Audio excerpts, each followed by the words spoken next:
Hey guys, how's it going? I just wanted to do a really quick video today. This is for all of you guys that love gigs, concerts, and are sick with paying millions of pounds just to watch your favourite band. Because this is quite a big thing that's gone down. Live Nation, Ticketmaster, have been found guilty of ripping off people. they've just been scamming us, and the court has found them guilty of that. If you've paid for any gig tickets, especially big arena gig tickets, you'll probably already know that it probably felt like a scam when you bought the tickets.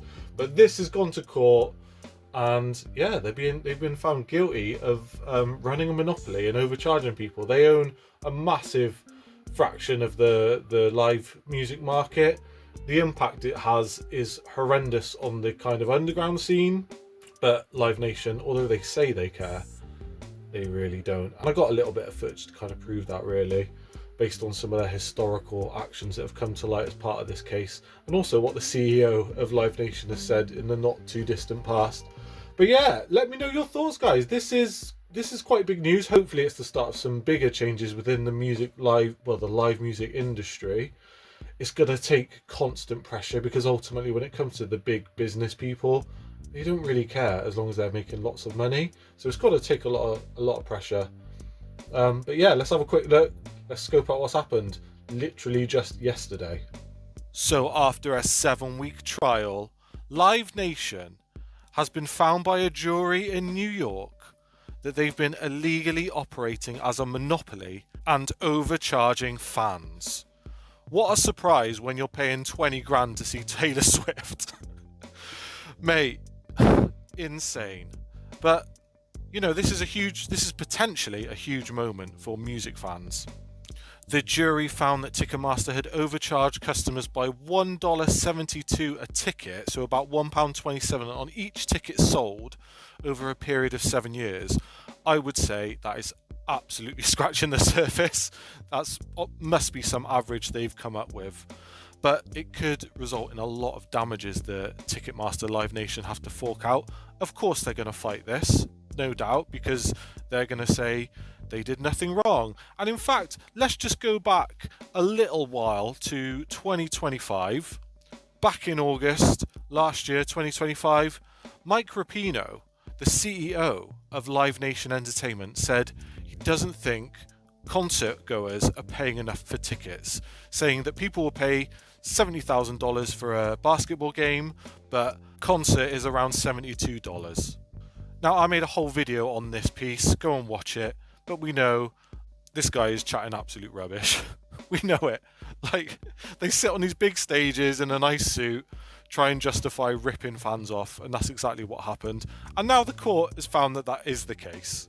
And to further prove this, back in March of this year, 2026, I believe as part of this ongoing trial, there were messages seen from 2 Live Nation employees that were bragging about basically ripping off fans.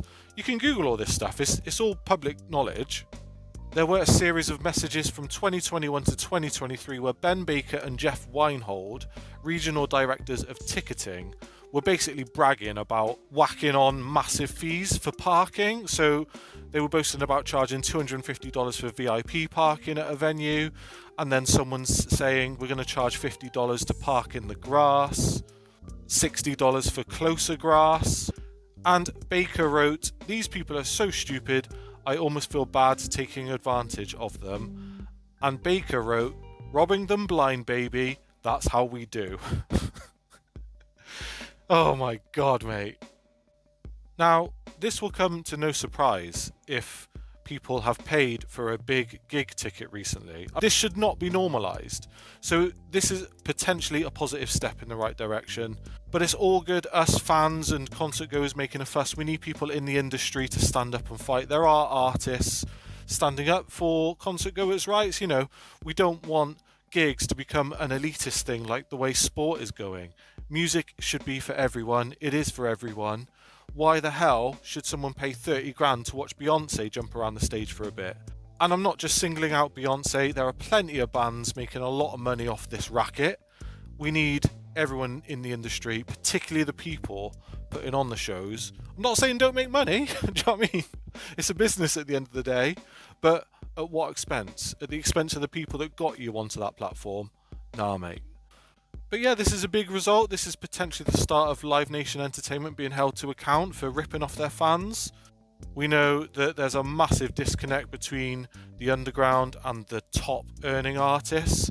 That playing field definitely needs to be leveled out, and making gigs fairer, not just for the fans, but for the industry as a whole.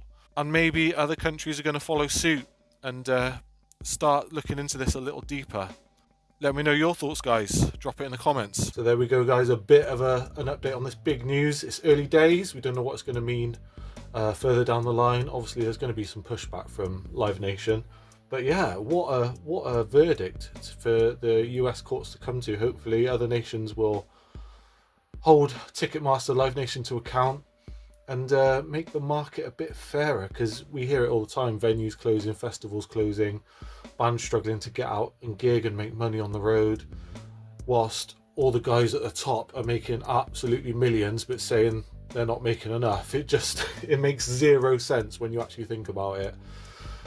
Let me know your thoughts, guys.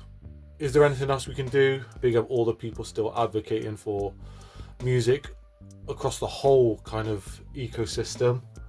But yeah, Live Nation, scammers, it's official. Big thanks for watching. Like, subscribe, follow the channel if you love music, guitars, anything music related. Really love you guys being on board. Take it easy.